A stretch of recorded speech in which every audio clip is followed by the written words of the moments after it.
बिस्मिल्लाहिर्रहमानिर्रहीम, अस्सलाम वालेकुम। आप देखें स्पोर्ट्स फ्लिक्स में हूं हमजा शफीक। तो जनाब, पाकिस्तान वर्सेस वेस्ट इंडीज़ दूसरा टेस्ट मैच का तीसरा रोज़ इख्तिताम पजीर हुआ। पाकिस्तान ने 387 रन बनाए और पूरी की पूरी टीम जो है वो आउट होगी, नाकाबिल शिकस्त रहे 160 रन बनाकर।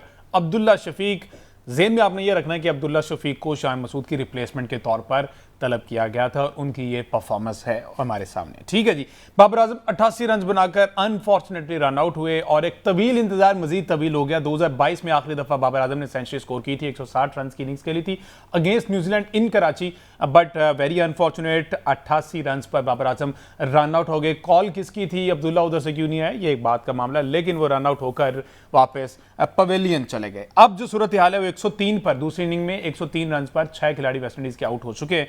साजिद खान ने 4 आउट किए हैं इसमें, और आज चौथे रोज खेल का आगाज होगा। लेट्स सी ये वाली जो सेकंड इनिंग है किस तरफ जाती है, क्योंकि हमने पिछले मैच में भी देखा था कि सेकंड इनिंग में हमने अर्ली आउट कर लिया, लेकिन 200 प्लस जैसे हुआ 220 के करीब तो पाकिस्तानी बैटिंग के हाथ में फूल गए थे और वो मैच हमें हारना पड़ा। ये सूरत हाल बनी हुई है। बहरहाल अब्दुल्ला शफीक की जिस तरह की इनिंग्स थी, आयन बिशप ने भी उनकी तारीफ की है और तारीफ बनती भी है। शॉट सिलेक्शन की बात कर ली जाए, प्रॉपर टेस्ट क्रिकेट खेली गई, ऐसा फैंस कहते हैं। बहरहाल ये तो एक्सपर्ट्स ही मेजर बता सकते हैं।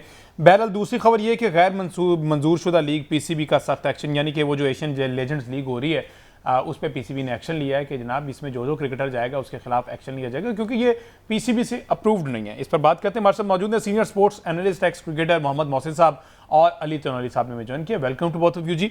मोहसिन साहब, बहुत शुक्रिया सर आपके वक्त का। क्या लगता है ये वाला टेस्ट मैच किधर को जाने वाला है, क्योंकि लास्ट मैच में मैंने आपसे कहा था कि 250 अगर होता है तो मुश्किल हो जाएगा, आपने कहा था 250 छोड़ें, जैसे ही 200 क्रॉस हो जाएगा ना तो इनके लिए खासी मुश्किल हुई, और वही हुआ कि 220 भी हमारे लिए एक पहाड़ जैसा हदफ रहा। इस पर सर क्या कहेंगे? जी हमजा भाई, इस तरह होता है कि ये अगर हम इस विकेट को देखें तो इसकी जो पास्ट हिस्ट्री है वो ये है कि 167 फॉर द लास्ट जो होती है इसकी इनिंग, उसमें 167 की एवरेज है। तो आप अपने लिए 150 से ऊपर का टारगेट मत सोचिए। जो हमारी पोजीशन है, और खास तौर पे बड़ी नोटोरियस है फॉर द फोर्थ इनिंग, ये जो पोर्ट ऑफ स्पेन है।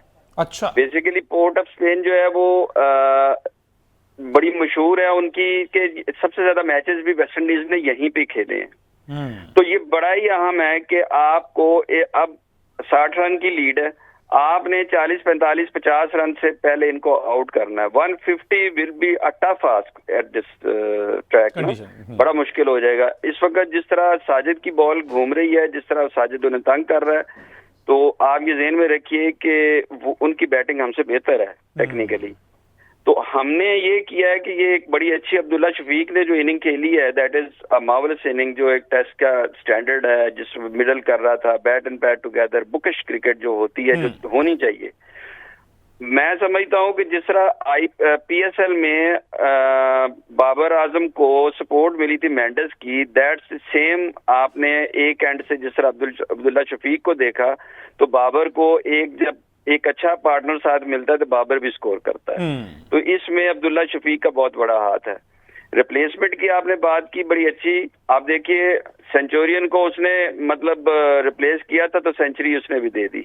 हमें शान की कमी इस इनिंग में महसूस नहीं हुई, अदरवाइज जाहिर है उसने 100 किया हुआ था तो हमें बड़ी परेशानी बनती अगर कोई परफॉर्म ना कर पाता। तो 49 ईयर्स के बाद हमने वेस्ट इंडीज में 150 किया, जिससे पहले 1977 में माजिद खान ने किया था। अच्छा, तो ये आप देख लीजिए कि ये उनकी फॉर्म अच्छी रही है, और हमें 100-125 की लीड लेनी चाहिए थी। बहरहाल हमने हमेशा एक हमारी ट्रेडिशन रही है। आपके थोड़ा सा मैं बताता जाऊं सुनने वालों को कि हमारा जो टेल है ना, उसकी जो एवरेज है लेस देन 10 है, मतलब एवरेज पर प्लेयर जो है वो 10 से कम की है, और जब हम टेल को आउट करने जाते हैं तो वो 26-27 है। तो वो यानी हमसे टेल आउट होती नहीं है और हमारी टेल बड़ी आसानी से आउट होती है। तो ये ज़हन में हमें जरूर रखना चाहिए कि हम कम से कम 150 से बाई ऑल मीन्स कम रखें। 150 मतलब वो क्या कहते हैं, दांतों में से पसीना आ जाएगा 150 करते हुए। ये बिल्कुल ऐसी सूरत हाल हो सकती है और पाकिस्तानी बैटिंग चाहे 150 से छोड़े 100 भी हो ना, तो कोलैप्स करने पे आए तो एकदम से लाइन लग जाती। जैसे कल बाबर के आउट होने के बाद अगर ये साजिद 30 रन की इनिंग्स ना खेलता तो हम तो गए थे, क्योंकि उसके बाद जफर ने 1 किया, सलमान अली आगा 0 पे आउट हो गए, रिजवान जनाब 18 पे आउट हो गए, उसके बाद 30 साजिद के हैं, 10 जो हैं वो उस्मान ने किए, उबैद भी 0, अली भी 0। तो अली साहब हुजूर, यही अगर कंडीशन रही तो जिस तरह से अभी मोहसिन साहब कह रहे हैं 150 के अंडर करना पड़ेगा, तो ये कंडीशन तो लगता है मुझे अभी अगर 60 की इनिंग है ना तो फौरी तौर पर ये हैट्रिक हो जाए अगले ओवर में तो हमारी बचत हो सकती है। जी बिल्कुल, ऐसे अगर आप उनकी वेस्ट इंडीज की पहले इनिंग उठा के देखें तो उसमें ग्रीव और किंग ने जो है उनके हाईएस्ट स्कोरर हैं, और अभी वो लोग बचे हुए हैं, वो एक ग्रीव जो है अभी खड़े हैं, इसके बाद किंग ने आना है और फिर शमार जोसेफ, और ये तीनों ऐसे प्लेयर हैं कि जो आपको पता है कि यार ये खेलने वाले प्लेयर हैं और ये रन करते हैं। और पिछली अगर पहले टेस्ट भी उठा के देख लें तो इन्होंने रन किए हैं। जैसे अभी बात भी कर रहे थे सर कि इसमें हमारी जो टेल एंडर हैं वो इतने बेहतर नहीं खेलते, जबकि उनको बेहतर खेलना चाहिए। 0 पे आउट होना तो कोई लॉजिक ही नहीं है, मतलब आप इतने अरसे से एक टेस्ट प्लेयर है वो 0 पे आउट हो जाए, ये कोई एक्सक्यूज नहीं है। जबकि दूसरी तरफ आप देखें, अगर हम इसको रीसेंट पास में भी कंपेयर करें, वसीम अकरम थे, आप बेहतर खेल लेते थे। इसी के अलावा बाकी इमरान खान जो आते थे या बॉलिंग भी करते थे, तो वो एक अभी भी अगर हम उनकी लिस्ट उठा के आएंगे, इसी तरह अगर हम इनकी, ये बड़ा अजीब सा है। और दूसरी बात यह है कि अभी भी जैसे हम लास्ट शो में हमने बात की थी कि पाकिस्तान को मैक्सिमम जो थी वो लीड लेनी चाहिए थी, क्योंकि नहीं ली। हमेशा हम इजी होते हैं 5 आउट करके या 6 आउट करके, हमें लगा कि जो 4-5 प्लेयर्स हैं या आगे हमें मुश्किल में डाल देते हैं। तो मामला वो है कि एक तरफ आपके प्लेयर्स 1 ओवर में 3 आउट हो जाते हैं, जबकि दूसरी तरफ आप 6 आउट करके ऐसे रिलैक्स होते हैं कि जैसे आपने मैच विन कर लिया है। तो अभी भी इनको चाहिए कि आपने रिलैक्स नहीं होना, 6 आउट हैं और आपके वो प्लेयर बचे हुए हैं जिन्होंने पहली इनिंग में रन किए हैं, आपको फोकस रह के उनको जल्दी से जल्दी आउट करना है। और 150 सही कह रहे हैं कि 150 भी मुश्किल होगा, क्योंकि बॉल लो रह रहा है, स्पिन को सपोर्ट मिल रही है। और जबकि आपने देखा पहली इनिंग में भी कि हमारे जो शुरू के जो प्लेयर्स थे उन्होंने खेला, पर जैसे ही वो आउट हुए तो वो टिपिकल पाकिस्तानी बैटिंग ट्रैक की तरह वो लाइन लग गई। तो हमें चाहिए कि हम एक स्ट्रेटेजी और प्लान के साथ रहें, ये नहीं कि अब इजी हो गए। अभी सब कह रहे हैं कि पाकिस्तान टीम डोमिनेट कर रही है और आप जैसे ही दूसरी इनिंग में जाएं तो कोलैप्स कर जाएं। इसका एक स्टेट मैं आपको बताता हूं, पाकिस्तान की पहली इनिंग में 50 रन में पाकिस्तान का स्टेट ऐसा है कि मतलब टॉप टीम में, मतलब वो टॉप टीम मतलब नंबर 1 टीम में आता है कि पाकिस्तान ने इतना अच्छा परफॉर्म किया है। जबकि उसी को जब आप उन 50 ओवर के बाद डालें तो वो लोएस्ट है। तो मतलब इससे अगर आप कंपेयर करें तो हमारे लिए बड़ा अलार्मिंग है। और हम पहली इनिंग बहुत बेहतर खेलते हैं। बेहतर क्यों खेलते हैं कि फोकस्ड होता है और पता होता है कि यार ये। दूसरा फिर बात जो हम हमेशा से करते हैं, हमारे बच्चों का स्टेमिना इतना बेहतर नहीं है या हमारे प्लेयर्स इतने फोकस्ड नहीं है, इतने वेल ग्रूम नहीं है, वो दूसरी इनिंग में वो बिल्कुल ही डाउन होते हैं और उनका फोकस नहीं होता और आगे यूं लाइन लगती है कि मैच बचाना तक मुश्किल हो जाता है। तो हमें इस वक्त इनको मिनिमम रन पे कंटेन करना चाहिए और आगे जैसे ही है और मैक्सिमम रन बनाए। अगर तो वो रोकेंगे तो हमारे लिए 150 या 200 रन का टारगेट भी बनाना बड़ा मुश्किल हो जाएगा। बिल्कुल ऐसी। अच्छा मोहसिन साहब, हुजूर विकेट रीडिंग की अगर बात की जाए, पिच को आप समझते हैं इस दफ़ा सही रीड किया? साजिद खान की शमूलियत जो है वो ऐसा लगता है कि जैसे ये स्पिन के लिए फ्रेंडली हो सके, क्योंकि अली उस्मान ने 2 आउट किए, साजिद ने 4 आउट किए, पहली इनिंग में भी इसी तरह से थे, साजिद ने बड़ा अच्छा परफॉर्म किया, तो कहीं ना कहीं कुछ इंप्रूवमेंट आई नजर आती है आपको हमारी पिच रीडिंग में? जी, पिच रीडिंग क्योंकि हिस्टोरिकली ये पिच इस तरह होती है कि डे 1 एंड डे 2 ये बाउंस भी देती है, फास्ट बॉलर को मदद देती है। तीसरे चौथे दिन में जिस वक्त इस पे वेरेंटेरियन शुरू होती है तो फिर ये अपना अच्छा, इसकी जो पोर्ट ऑफ स्पेन का एक बड़ा दिलचस्प स्टैट ये है कि पहली इनिंग से दूसरी में रन ज्यादा बनते हैं और अच्छा। उसके बाद जो आखिरी विकेट आखिरी इनिंग्स है उसमें बहुत ज्यादा वो हो जाता है। इसमें वेस्ट इंडीज ने एक स्पिनर कम खिलाया है, वो इसको मिसरीड कर गए हैं। पाकिस्तान ने अपने दोनों स्पिनर खिलाए हैं जो अवेलेबल थे और उस वक्त हालांकि अली उस्मान की जगह कोई बेहतर होता ना जो टर्न करता, जिस तरह का आपके पास नुमान है या कोई थोड़ा सा टर्न करने वाला, ये जो अली उस्मान है वो साजिद का साथ नहीं दे पा रहा। वो सॉर्ट ऑफ बॉलिंग कर रहा है जैसे आप व्हाइट बॉल को करते हैं, मिडल में करना, तेज तेज मारना, जिस तरह रन कंटेन करने की कोशिश कर रहा है। टेस्ट की बॉलिंग होती, थोड़ा लूप देना होता है, एयर में तेज बॉल करनी होती है ताकि वो घूमे, जो साजिद कर रहा है। तो ये वो अली उस्मान अभी उतना साथ नहीं दे पा रहा, बहरहाल उसने 2 आउट कर लिए हैं।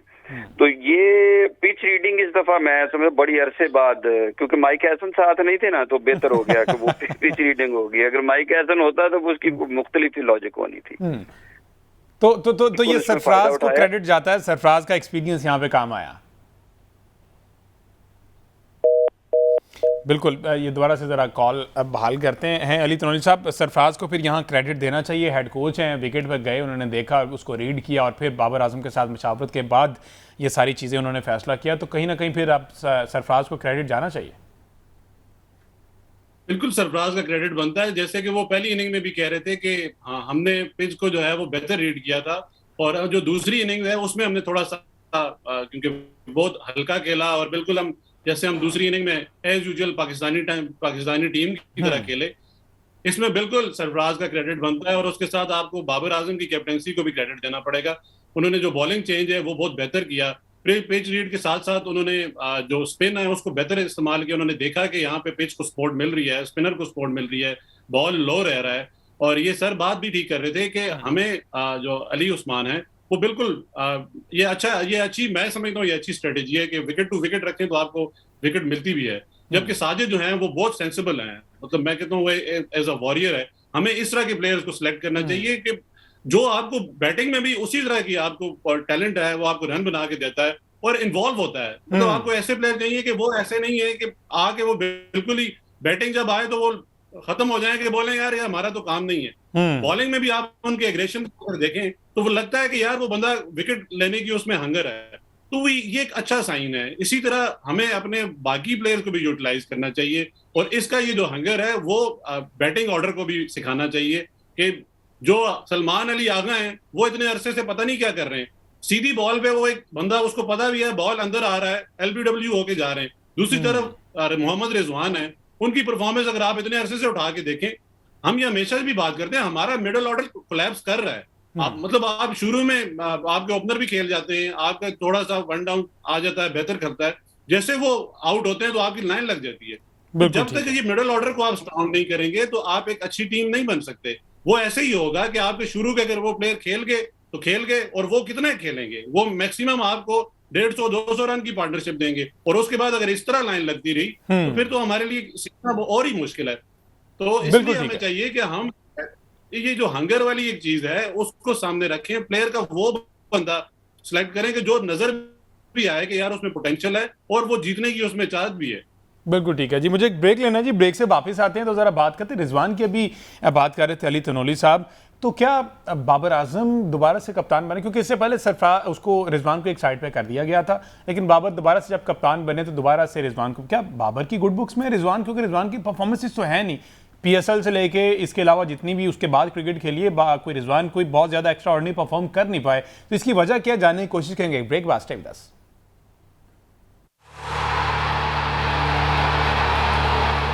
वेलकम बैक जी। बात हो रही Pakistan versus West Indies match के हवाले से। मोहसिन साहब, ब्रेक पे जाने से पहले अभी अली तनोली साहब भी बात कर रहे थे कि रिजवान की कोई परफॉर्मेंसेस नहीं है। क्या लगता है, पहले तो रिजवान को साइडलाइन करा दिया गया, ऐसा लग रहा था कि जैसे अब रिजवान वापसी का जो ग्राउंड का है वो मुंह नहीं देख पाएंगे, चाहे जो मर्जी कर लें, इतना उनसे खफगी का इजहार किया गया। लेकिन बाबर वापस आए, बाबर कप्तान बने, बाबर ने दोबारा से रिजवान को शामिल किया, उस पहले टेस्ट में भी नाकाम रहे, दूसरे में भी कोई कारकर्दगी नहीं है। तो क्या बाबर की गुड बुक्स में रिजवान है जिसकी वजह से रिजवान की वापसी हुई? अदरवाइज हम तो एक और कोई विकेट कीपर ढूंढने की तैयारी कर रहे थे, गाजी गौरी को चांस दे दिए थे हमने। आपको आवाज आ रही है? जी जी जी। अच्छा, इस तरह है कि जी आप ये देखिए कि बाबर की गुड बुक्स तो इतनी ज्यादा हैं कि आपको याद होगा जब PSL हो रहा था तो बाबर ये रिजवान ये कह रहे थे कि हम ये चाह रहे हैं कि बाबर की टीम फाइनल में आए। हालांकि वो एक दूसरी टीम है तो आपको वहां इम्पार्शली होकर बात करनी चाहिए थी। ये इतनी गुड बुक्स है कि आप ये देखिए कि बाबर ने जो गलतियां पहले की वही एग्जैक्टली दोबारा दोहरा रहे हैं। अब पहले भी इनकी यही गलतियां थी कि उस वक्त भी आया कि लॉबिंग होती है, कुछ प्लेयर्स पसंद नापसंद के दरमियान खेलते हैं और 4-5-6 प्लेयर्स का ग्रुप बन गया, तो उस पावर प्लेयर को तोड़ने के लिए PCB ने इनको फारिग किया था। अभी आप देखिए कि अब्बास 8 विकेट्स लेता है और कोई ऐसा फार्मूला मुझे बता दें कि किस फार्मूले के तहत उबैद शाह मैच खेलता है और अब्बास नहीं खेलता, तो आपको बिल्कुल प्लेन विकेट जहां कुछ बॉल नहीं हिलता वहां पे भी अब्बास मूव भी करता है, वो 125 पे करता है। आपके सारे बॉलर 128 की एवरेज से पहला जो मैच हुआ है, पहले मैच में पाकिस्तान की जो एवरेज आई है 128 थी, वेस्ट इंडीज के बॉलर्स की 132 थी। तो आप किस बेस पे, ना पेस की बेस पे 8 विकेट निकाले, तो वो भी पसंद नापसंद पे खेल रहे हैं। ये जो रिजवान है, आप रिजवान को जब आपने मैच वार्म अप मैच में देख लिया कि आपने उनको मिडिल ऑर्डर भेजा, उन्होंने 14 रन किए, आपने उनको टॉप ऑर्डर भेजा, उन्होंने 10 रन किए, और उस विकेट पे किए जहां पे सारे के सारे 100 करके 50 करके रिटायर हो रहे थे, आउट हो ही कोई नहीं रहा था। इतनी फ्रेंडली विकेट पे भी अगर रिजवान ने 2 इनिंग्स में 24 रन किए हैं, तो फिर आप उसकी तो जगह नहीं बनती तो चले रोहेल नजीर की थी या हसीबुल्ला की थी, उनको लेके जाते, नहीं लेके गए तो फिर गाजी गौरी तो कम से कम था ना आपके साथ, उसी को बनना चाहिए था। अब रिजवान जिस तरह वो विकेट पे खेल रहा होता है, जिस तरह वो मतलब इस तरह लगता है जैसे विकेट गीली है, वो खड़ा ही नहीं हो पा रहा। तो उस पोजीशन में अगर आप उसको इसी तरह ही खिलाते रहेंगे तो ड्रेसिंग रूम पे प्रेशर आ जाता है। दूसरा प्लेयर देखता है कि मेरा सीनियर जो है उसके लिए इतनी मुश्किल हो रही है, तो वो तो लगेगा ना कि जो उसके बाद तो टेल शुरू हो जाती है, तो टेल के साथ ऐसे खेला जाता है जैसे अब्दुल्ला शफीक खेल रहा था कि आप एक तरह से इतना स्टेबल होके खेलेंगे तो दूसरी साइड से दूसरे को कॉन्फिडेंस आएगा ना कि मैं भी खेल सकता हूँ। तो वो तो खुद ही इतना वो अजीब किस्म का वो लगता है, पता नहीं क्या मुसीबत हो गई है कि क्या मुश्किल हो गई है विकेट पे खड़े होना। तो और यही हाल सलमान अली आगा का है। इन दोनों को अब मेरा ख्याल है कि डेफिनेट चॉइस से निकाल के ना उस पे रखना चाहिए कि ठीक है, परफॉर्मेंस बेस्ड प्लेयर्स को होना चाहिए, इनके पीछे प्लेयर्स मौजूद हैं, बिल्कुल ठीक, उनको खिलाएं आप। तो ये जो डेफिनेट चॉइस वाला हिसाब है ना, उस वहां आपके अपनी परफॉर्मेंस और फिटनेस को आप खराब कर देते हैं। Ali Tanveer sahab, sir what's your take on it? देखिए, रिजवान का मामला ये है कि वही समझ गए जो पॉलिसी पाकिस्तान में कामयाबी के लिए फॉलो की जाती है, तो वही पाकिस्तान क्रिकेट में भी फॉलो की जा रही है। वो देखते हैं, अगर आपको मैं एक छोटी सी एग्जांपल दूं, विकेट बॉलर लेता है और वो रिजवान कप्ताना करके जाके बाबर को जप्पी लगा देता है। ओ भाई, मतलब कि क्या क्राइटेरिया है? मतलब तुम सिर्फ इस क्राइटेरिया पे हो कि यार मैं एक पॉलिसी है पाकिस्तान में तरक्की करने की, उसी पॉलिसी पे रहे कि मैं पाकिस्तान क्रिकेट में खेलता रहूंगा। ना आप पीछे खड़े होते हैं, ना आप क्रिकेट में इन्वॉल्व होते हैं, ना रिव्यू, मतलब कल के अगर रिव्यू की भी बात करें, जब रिव्यू ले रहे थे बाबर ने पूछा तो रिजवान साहब ब्लैंक खड़े थे। वो अली उस्मान ने खुद कहा कि भाई आप ये रिव्यू ले लें, और पूरा प्रेशर उस बच्चे पे था कि यार पता नहीं वो रिव्यू ठीक ना हुआ तो मतलब उसकी अगली जान मारी जाएगी ना। तो मामला ये कि वो पूरा परफॉर्मेंस देख लें, बिल्कुल नहीं है। अब वो पाकिस्तान वाली पॉलिसी पे आ गए हैं कि यार बाबर को सपोर्ट करो, उसकी वाह करो। और कल भी अगर आपने देखा जब वो ग्राउंड भी छोड़ रहे थे तो वो बाबर को कह रहे थे कि यार बाबर आप आगे जाएं। ठीक है यार, ठीक है, कैप्टन है, मतलब आप अपनी परफॉर्मेंस से ये, अगर आपकी परफॉर्मेंस बेहतर हो तो आपको ये कुछ ना करना पड़े। दूसरी बात, सलमान अली आगा साहब से अगर आप पूछें, आप दोनों मिडिल ऑर्डर में आते हैं, आपकी क्या परफॉर्मेंस है? और अभी जो हम बात भी कर रहे थे कि भाई आपको वही पुरानी गलतियां जो आपको कैप्टन होते हुए आपको जो नुकसान दी, आप जो एक फैन क्लब आपने यहाँ आपने ले आए, जो आपकी तारीफें करते थे, जो आपके फ्रेंड सर्कल का हिस्सा थे, आप उनको ले आए। अब एक तरफ मैनेजमेंट कहती है कि यार हमने वो बच्चे अब सिलेक्ट करने हैं कि जो टेस्ट क्राइटेरिया पे पूरे उतरे हैं या मेरिट पे पूरे उतरे हैं या जो परफॉर्मेंस पे पूरे उतरे हैं, तो वो तो फिर नहीं उतर रहे ना। वो ना रिजवान उतर रहे हैं, ना वो सलमान अली आगा उतर रहे हैं, या एक दो और लोगों के अगर आप नाम ले रहे हैं वो ले लें तो वो भी नहीं उतर रहे। तो मतलब अगर आपने परफॉर्मेंस पे रखना है तो आप परफॉर्मेंस देखें।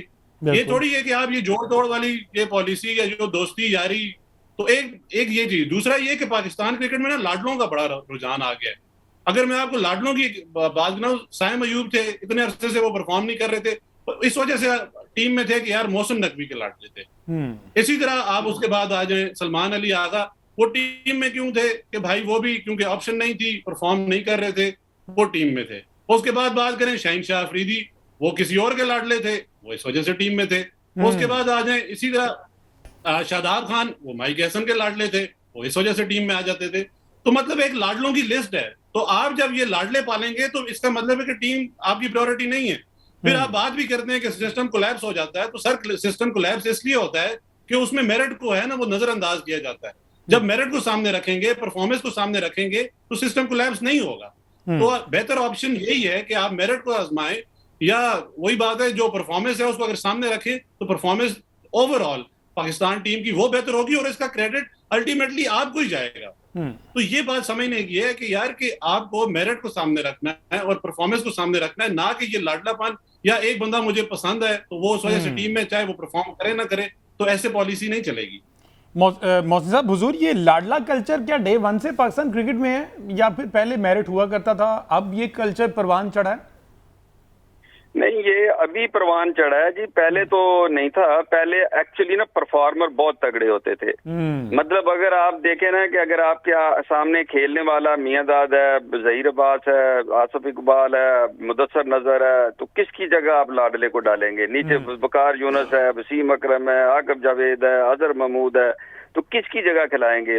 अब्दुल कादर है, मुश्ताक है, तो वो परफॉर्मर इतने तगड़े थे। आप ये देखिए ना कि उस वक्त लाडले जो है ना उनका गुजारा हो ही नहीं सकता था इतने बड़े प्लेयर में। फिर उनके पास जिस प्लेयर के पास, जिस तरह अली साहब ने बात की है ना कि वो रिजवान को आगे धकेलना पड़ता है बाबर को, तो आउट बॉलर करता है और गले उससे मिलता है, तो ये आपके पास उनके पास परफॉर्मेंसेस इतनी बड़ी थी कि उनको इनकार किया नहीं जा सकता।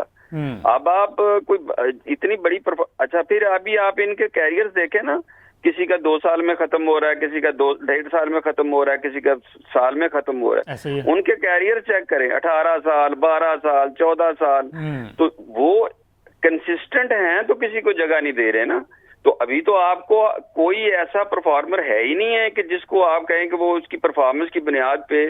अब आपने अगर अब्दुल्ला शफीक ने 160 कर दिए हैं, तो कैसे इसको निकालेंगे आप जब तक ये अपनी फॉर्म को कायम रखता है? तो ये, लेकिन अब एक चीज ऐसी जरूर आ गई है कि आपकी पसंद नापसंद इतनी खतरनाक जगह पे पहुंच गई है कि आपने अब्बास को बाहर बिठा दिया है। आप देखिए 17वां मेरा ख्याल है टेस्ट खेल रहे हैं आप, जब से 2017 से उसको सिर्फ 31 मैच मिले हैं और उसकी परफॉर्मेंस किसी भी जगह रख के देख लें, जितने भी फास्ट बॉलर हैं जो इस दरमियान में आपने आजमाए हैं, और शायद हमने अब्बास का पीक टाइम यूटिलाइज भी नहीं किया। वो पीक टाइम इसका गुजारने के बाद हमें इस बात का एहसास हुआ कि ये तो बड़ा अच्छा बॉलर है। यस, आप ये देखिए कि इनके साथ कौन खेले हैं, 1-2 मैच हारिस रऊफ खेला है, शाहीन अफरीदी खेला है, अंदाजा करें वो फहीम अशरफ खेला है, तो ये 2-4 ये खुर्रम है और 4-5 मैच ये अली खेला है। दरमियान में कोई ऐसा बॉलर नहीं है जिसका नाम लें आपको लगे कि नहीं यार ये अब्बास से बेहतर था। तो आपकी पसंद नापसंद, ये जिस वक्त ये बाबर ने आके ये पसंद नापसंद और ये कल्चर शुरू किया, ये बाबर की वजह से ही हुआ है। इसी वजह से इसके अगेंस्ट कुछ लोगों ने हेट क्रिएट की और कुछ इसका फैन क्लब बन गया। तो अब यहाँ पे आप अगेन आपने, अच्छा इनका आप वो सलमान भट्ट साहब के साथ इन्होंने एक पॉडकास्ट किया, उसमें उन्होंने कहा जी कि मैंने बड़ा सीखा है, अब मैंने वो जो गलतियां ना मैंने दोबारा नहीं दोहरानी।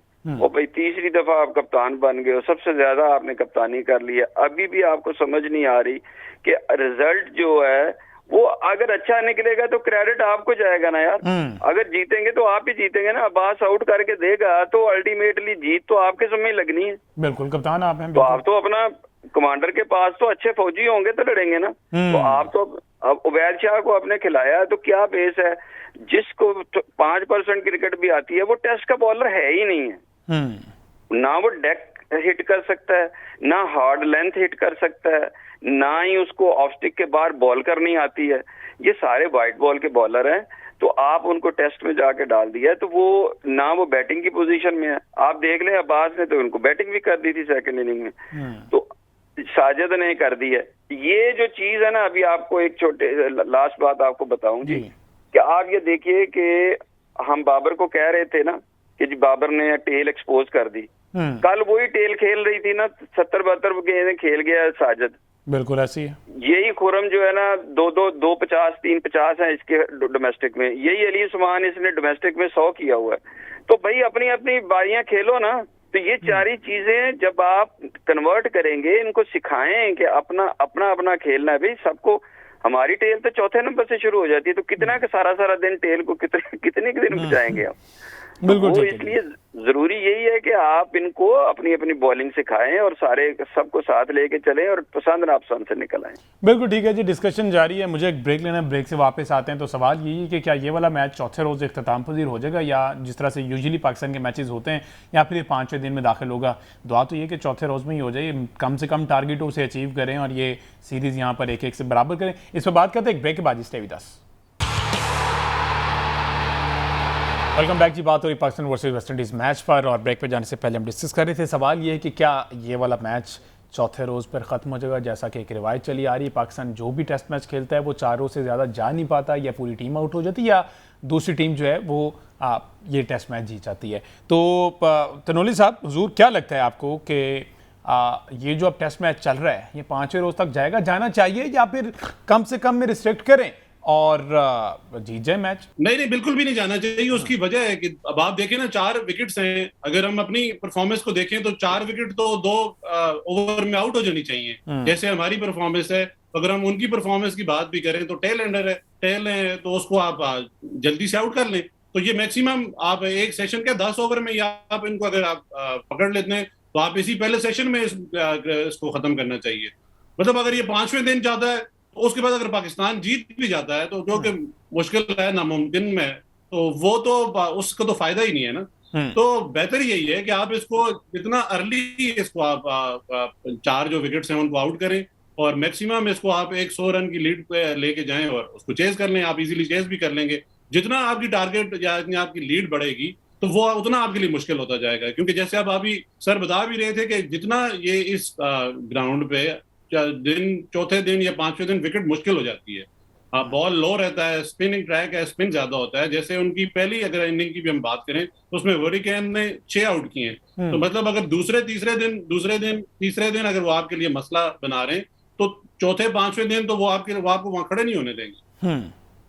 बिल्कुल ठीक है। अच्छा मोहसिन साहब, हुजूर, बाबर आजम के लिए ये वाला टेस्ट मैच जीतना कितना ज़रूरी है, क्योंकि आगे इंग्लैंड सीरीज़ है, वो मज़ीद टफ सीरीज़ है।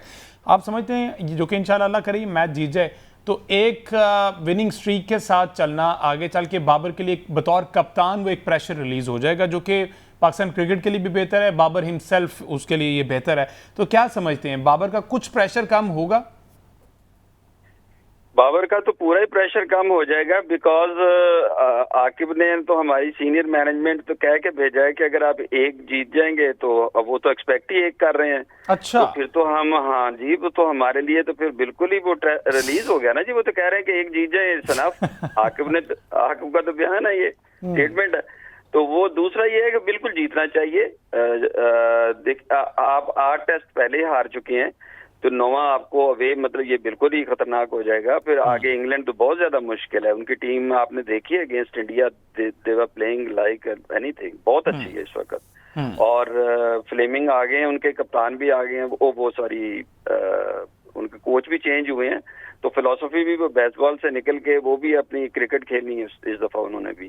तो मैं ये समझता हूँ उनकी बॉलिंग बहुत फर्क है। आप देखिए, ये सिर्फ अगर आपने देखा होगा तो 90% इनकी bowling West Indies in swing कर रहा था, और सीम जो है ना वो लेकिन वेस्ट, आपको जब इंग्लैंड में आपने जाना है तो वो बॉल दोनों तरफ मूव होना है, वहाँ बहुत ज्यादा मुश्किल हो जानी है, हम वहाँ एक्सपोज होंगे। बिल्कुल। असल शफीक के बहुत लंबे स्कोर की वजह यह है कि इसको ऑफ स्टिक पे बॉल्स बहुत कम मिली हैं, और ये ऑफ स्टिक पे छेड़छाड़ करता है, लेकिन ultimately they played very good.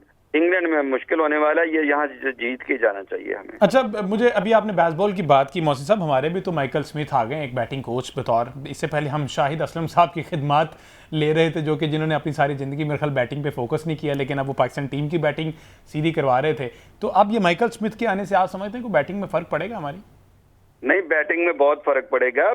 Michael Smith देखें, कराची किंग्स के साथ कर चुके हैं, फिर माइकल स्मिथ इस्लामाबाद के साथ कर चुके हैं, फिर मुल्तान सुल्तान के साथ भी कर चुके हैं। फिर हमने वर्ल्ड कप खेलना है जाके साउथ अफ्रीका, चले ये भी साउथ अफ्रीका है, थोड़ा बहुत काम किया। ऑस्ट्रेलिया के साथ भी कर चुके हैं। खुद फर्स्ट क्लास क्रिकेटर हैं। 10-12 साल के कैरियर में 8 से 9 साल उनकी बैटिंग कोचिंग है। तो मुझे ये लग रहा है कि हमारी जो इश्यूज हैं वो डीपर देन स्किल्स हैं। हमें प्रेशर हैंडलिंग, फिर पार्टनरशिप बनाना, प्रेशर हैंडल करना, फिर इसके बाद हमारी जो स्किल है वो इम्प्रूव करना। तो ये मेरा ख्याल है कि हमने बड़ी देर बाद किसी प्रोफेशनल को और ठीक प्रोफेशनल को चुना है। तनोली साहब, सर ये मोहसिन साहब जिस तरह से कह रहे हैं कि प्रोफेशनल, लेकिन जैसे ये अनाउंस हुआ सोशल मीडिया पर सार्फिन कहने लगे कि क्या हमारे इसी में सारे डोमेस्टिक के प्लेयर ही रह गए हैं जो हमारे कोच बनेंगे, जिन्होंने इंटरनेशनल क्रिकेट खेली ही नहीं है, उनको इंटरनेशनल क्रिकेट के एक्सपोजर का क्या पता। तो एग्री करेंगे इस बात से कि उन्होंने डोमेस्टिक क्रिकेट खेली, ऑल्दो उनकी 9 सेंचुरीज हैं, 50 50s हैं डोमेस्टिक क्रिकेट में, लेकिन अब वो पाकिस्तान के बैटिंग कोच हैं। सर ये जो तनकीद कर रहे हैं उनको आप बताएं ना कि हमारे पास गैरी क्रेस्टन भी आए थे, हमारी मैनेजमेंट ने उसके साथ क्या किया, जैसन गिलेस्पी आए थे, उनके साथ हमने क्या किया। तो जब आप इस तरह के प्लेयर्स जो इतने टॉप परफॉर्मर या अपने जो एक लेजेंड के तौर पे पहचाने जाते हैं, तो हमारी मैनेजमेंट में ये आकिब जावेद जैसे हीरे एक लॉबिंग करके उनको मतलब हटाते हैं या जिस तरह उनके साथ हशर करते हैं, तो आपके यहाँ पे कौन सा कोई बड़ा नाम आके यहाँ पे आपको कोचिंग करेगा। तो उनको भी आप ये बताएं ना कि भाई ये जो तनकीद है, बजाय कि आपको एक इस तरह करने के, ये जो आपको अवेलेबल लॉट है और वो बेहतर है, जैसे सर ने कहा कि उन्होंने काफी बेहतर जगह पे परफॉर्म किया है, और मैं तो समझता हूँ ओवरसीज जो कोच है वो बेहतर है पाकिस्तान के कल्चर के लिए, कि वो माइक हैसन ना हो, ठीक है, वो क्योंकि वो पाकिस्तान का वो कल्चर समझ गए हैं कि यार यहाँ यस बॉस करें तो आप चलते रहेंगे, इसके अलावा कोई ऑप्शन नहीं है। मैं ओवरसीज कोच को हमेशा प्रेफर करता हूँ, उसकी वजह यह है कि वो मेरिट देखता है, ठीक है, वो पोटेंशियल देखता है और वो परफॉर्मेंस देखता है। वो ये नहीं देखता कि मेरी लीग कैसा है या मेरी फ्रेंचाइज कैसा है या ये कोई इसके स्किल्स बेहतर हैं या नहीं, ये इसकी पर्सनालिटी बहुत अच्छी है या बहुत खूबसूरत है, तो वो ये चीजें नहीं देखता। वो एक परफॉर्मेंस बेस्ड आपको टीम बना के देता है। तो हमें भी चाहिए ना, हम भी अपना कल्चर बेहतर करें। ये जो मैनेजमेंट है उसको चाहिए कि वो एक जो प्लेयर लेके आते हैं या उसके साथ जो मैनेजमेंट में आप कोई बंदा लेके आते हैं, उसको आप एक टाइम ड्यूरेशन दें, जैसे सारी दुनिया में होता है। इंडिया को आप देख लें, ऑस्ट्रेलिया को देख लें, इंग्लैंड को देख लें, वो कोई भी कोच बनाते हैं उसको एक टाइम पीरियड देते हैं कि आपके पास ये 3 साल है, आपको ये टारगेट्स हैं, आपने ये टारगेट अचीव करने हैं। अगर वो ये टारगेट अचीव नहीं करता तो आप उस पर क्वेश्चंस उठा सकते हैं। ये थोड़ी है कि एक बंदा आए वो एक सीरीज में अच्छा परफॉर्म ना करे, क्योंकि एक सीरीज में तो वो जाके पिच रीड करेगा, आपके प्लेयर के साथ जेलन होगा, तो इसके बाद तो वो आपको परफॉर्मेंस देगा या उसको समझ आएगी कि यार ड्रेसिंग रूम में हो क्या रहा है। तो उसको एक सीरीज की बेस पे आप उठा के उसको बाहर कर देते हैं, या आकिब जावेद जैसे लॉबिंग करना शुरू हो जाते हैं सिर्फ इस वजह से कि यार कि मैं ये आसान हदफ है और जो आपकी अगर चेयरमैन पीसीबी से अच्छी है तो आप उसके खिलाफ साजिश करके विदाउट एनी क्वेश्चन या विदाउट एनी परफॉर्मेंस या विदाउट एनी अकाउंटेबिलिटी आप उसको बाहर कर दें। ये कोई तरीका नहीं है। बिल्कुल ठीक है। अच्छा जी, मोहसिन साहब, जिस तरह से हमारे बहुत सारे सीनियर एनालिस्ट हैं, एक्सपर्ट्स हैं, वो कहते हैं पीसीबी एक्शन नहीं लेता, ये आ गई अजी खबर कि अब देखें हम जो पीसीबी ने सख्त एक्शन ले लिया, गैर मंसूरशुदा लीग जो खेल रहे हैं हमारे एक्स क्रिकेटर्स, ठीक है, जो बुढ़े बाबे भी जाके खेल रहे हैं ना, उनके खिलाफ भी एक्शन ले लिया उन्होंने कि अब वो जो क्रिकेटर है उनको 2 साल तक एनओसी भी नहीं मिलेगा, कोचिंग में भी नहीं आएंगे, मेंटोरिंग में भी नहीं आएंगे, पीसीबी में भी कोई ओहदा नहीं मिलेगा, पीएसएल की कोचिंग की जिम्मेदारियाँ, इससे ज़्यादा और सख्ती क्या करे पीसीबी। लेकिन हम खुश नहीं हो सकते। हम तो खुश तब होंगे ना कि ये 4-4 ओहदे एक बंदे को दिए हुए हैं, तो कुछ इन बेचारों को दे दें। अगर इनको दिया होता तो क्यों जाते जी। आपने ऐसे शफीक को 4 दे दिए हैं, सरफराज को दे दिए हैं, तो आकिब जावेद को भी 3-4 हैं, तो भी इनको इनमें से कुछ एक लेके इनको अगर दे देते तो ये इतनी दूर जम्बिया बेचारे क्यों जाते। और जिन्होंने खेला है उनको बिल्कुल कोई उम्मीद नहीं थी, उनमें उमर अकमल था, उसको कुछ चांस नजर आ रहा था, कहीं वो शुएब मलिक था, उसको भी कुछ चांस नजर आ रहा था, तो वो नहीं खेले। जिनको अंदाजा था कि यार ये कुछ ना कुछ हो जाना, वो नहीं खेले। बाकी जो खेले हैं उनके पास पहले भी कुछ नहीं था, तो ठीक है, वो कहते हैं कि इससे क्या फर्क पड़ता है, कि मतलब पहले हमारे पास क्या था। तो बिल्कुल ठीक है, मतलब कि हाँ जी, जो प्लेयर्स आपको यहाँ पे देखे, पीसीबी को करना तो ये चाहिए कि आप शाहीन अफरीदी को आप लेके नहीं गए कि जनाब इसकी पेस बड़ी कम हो गई है, तो फिर आप उस पे काम कर रहे होते, रीहैब कर रहे होते। वो चला गया श्रीलंका, वो प्लेयर जो है कोई कहीं हसन कहीं खेल रहा है, ये कहीं खेल रहे, पूरी दुनिया में जो खेल रहे हैं। इब्रार को आपको टेस्ट कराना चाहिए था, इब्रार उधर खेलने गया हुआ है। आप मुझे ये बताइए कि मतलब आपके पास जो स्पिनर सुफियान मुकीम कहाँ है, इब्रार कहाँ है, वो अली उस्मान से बेहतर है या मतलब उनको नहीं खेलना चाहिए था।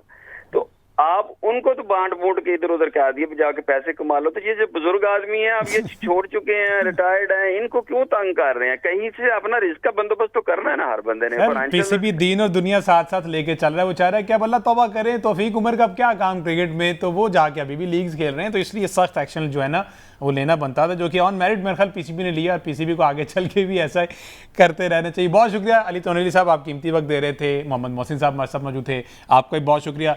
लेट्स सी जी ये जो हमारा चौथा दिन का खेल है वो किस तरफ को जाता है। चौथे दिन में ये इसको हम अचीव कर लेते हैं, target as early as possible उनको आउट करके। बहरहाल एक बुरी खबर वो ये है कि नॉर्वे जाने वाले बेटर फ्यूचर पाकिस्तान के कैंप से 15 साल फुटबॉल का खिलाड़ी जो है वो लापता हो गया है। आया ये वो खुद वहाँ पर डिसअपेयर हुए हैं या फिर अगवा वाला मामला है, इसमें अभी जो तहकीकात चल रही हैं वो बड़ी ज़्यादा ज़रूरी हैं, क्योंकि इसमें पाकिस्तान की साख मुतासिर होने का खदशा है। और पहले भी हम पे टैग है कि हमारे जो प्लेयर्स हैं वो बाहर जाकर डिसअपेयर हो जाते हैं, गायब हो जाते हैं और वहाँ का फिर नेशनैलिटी या वीज़ा लेने की कोशिश करते। तो खुदा न खासा ऐसा मामला भी ना हो और वो वाला मामला भी ना हो। मुझे दीजिए इजाज़त, अल्लाह हाफ़िज़।